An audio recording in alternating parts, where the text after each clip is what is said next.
Hello বন্ধুরা, তোমরা কেমন আছো? আশা করি ভালো আছো, আমিও ভালো আছি। চলে এলাম রাতের ডিনার নিয়ে।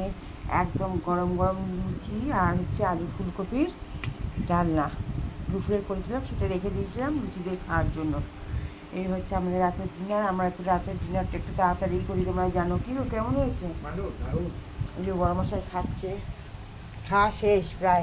শেষ। কটা লুচি কেমন খাচ্ছে হয়েছে কি? তরকারিটা? দারুণ। দারুণ হয়েছে? হুম, ভালো। হুম। খাও। একদম গরম গরম বড় মাছগুলো ভেজে দিয়েছি। আমি নিয়ে বসলাম এখন। আর ছেলে তো রাতে ঘুমিয়েই পড়ে তাড়াতাড়ি। ও রাতে কিছু খায় না, যেদিনকে জেগে থাকে সেদিনকে হয়তো একটু খায়, না তো খায় না। খেলেও আবার সেটা খেয়ে মানে জোর করে খাওয়ালেও খেতে চায় না, বেশিরভাগ দিনই ঘুমিয়ে পড়ে। একদম গরম গরম দেখো, ফুলো ফুলো লুচি। ঠান্ডায় না, ঠান্ডাতে হাওয়া পেয়েছে তাই একটু চুপসে যাচ্ছে। চলো তাড়াতাড়ি করে খেয়ে নিই, তোমরাও খাওয়া দাওয়া করে নিও তাড়াতাড়ি। গুড নাইট, ভালো থেকো, সুস্থ থেকো, সাবধানে থেকো। দেখা হবে কালকে সকালে নতুন একটি ব্লগে।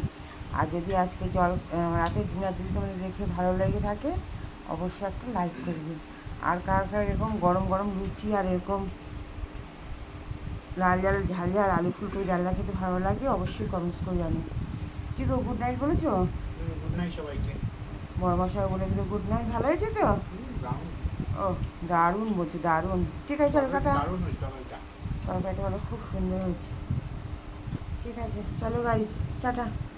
ভালো লাগলে একটা লাইক করে দিই।